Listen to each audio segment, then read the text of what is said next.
Installing a clutch always used to seem like one of those jobs you really don't want to screw up. After doing a few, I can tell you they're really pretty simple. They're just about 3 steps that you want to get right. Let me show you. Step 1 is to clean everything. Let's go ahead and clean the pressure plate surface, and you will repeat this on the flywheel side. The key here is a lint-free rag and something that won't leave a residue. Isopropyl alcohol, acetone, all of those will work. You want to wipe until, when we look at this cloth, it is totally clean. First pass, that is not what you want. For that final wipe, that's what my cloth looks like. Now we know this is totally clean. Next, let's familiarize ourselves with the clutch itself. Now there is an orientation.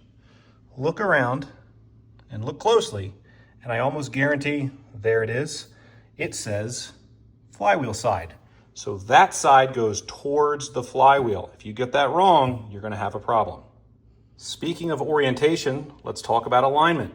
This is a clutch alignment tool. The purpose of this tool is to slide into your pilot bearing and hold your clutch in place. You want this completely concentric with the pressure plate so nothing binds up. I'll show you underneath the car. Notice how there is some leftover residue from the last time this was wiped down without a lint-free cloth. Let's go ahead and give it one more wipe. Since we know everything is clean, as much as possible, we don't want to touch any of the clutch surfaces. Take your alignment tool, slide it through the splines, and find the center. Now, keep an eye. When I let go, it wants to fall towards me.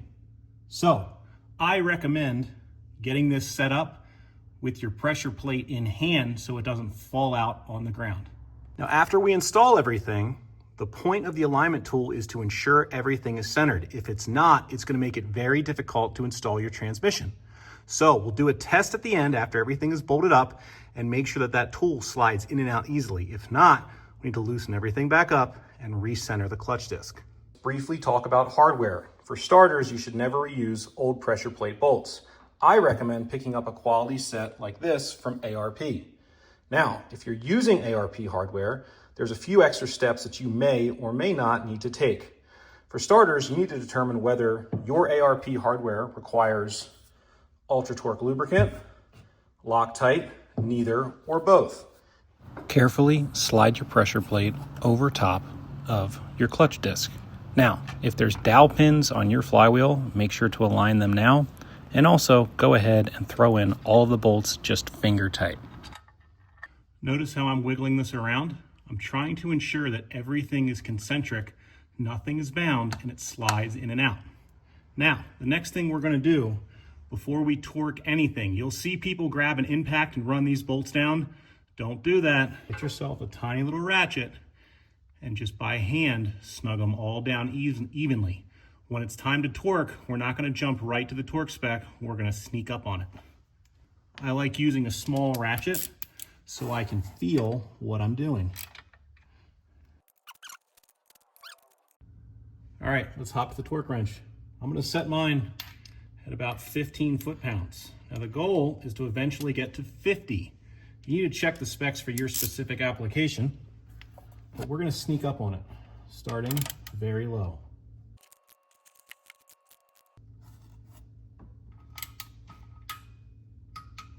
Don't be nervous. On this first pass here at 15, I did my star pattern, and then I went back to the first one staying at 15 and it felt loose.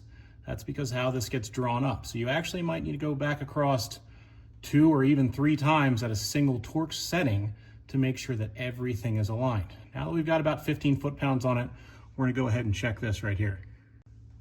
Okay, so that pops out and it goes in just like that. Love that noise, that little pop, straight back in. That is perfect. That's exactly what you want. Now bump it up maybe to 30 foot-pounds, and then we'll do the same thing again. If you're curious what this block of wood, point of this is to keep the flywheel from turning. Make tools for this, but wood works fine, and you're not gonna damage anything. Worst case, you just chip the wood a little bit. So last and final test. How easy does it slide in and out? Pretty perfect. Oh yeah. The last thing I'll point out, if you didn't torque these in an even fashion, you would notice that some of these fingers from the pressure plate would be down. Now, obviously there's ones, kind of 3 of them that are down, that's part of the design, but these individual ones would not be even. If you go ahead and ramrod one of those bolts down, you'll start to get it pulled down not evenly and you'll be able to see it.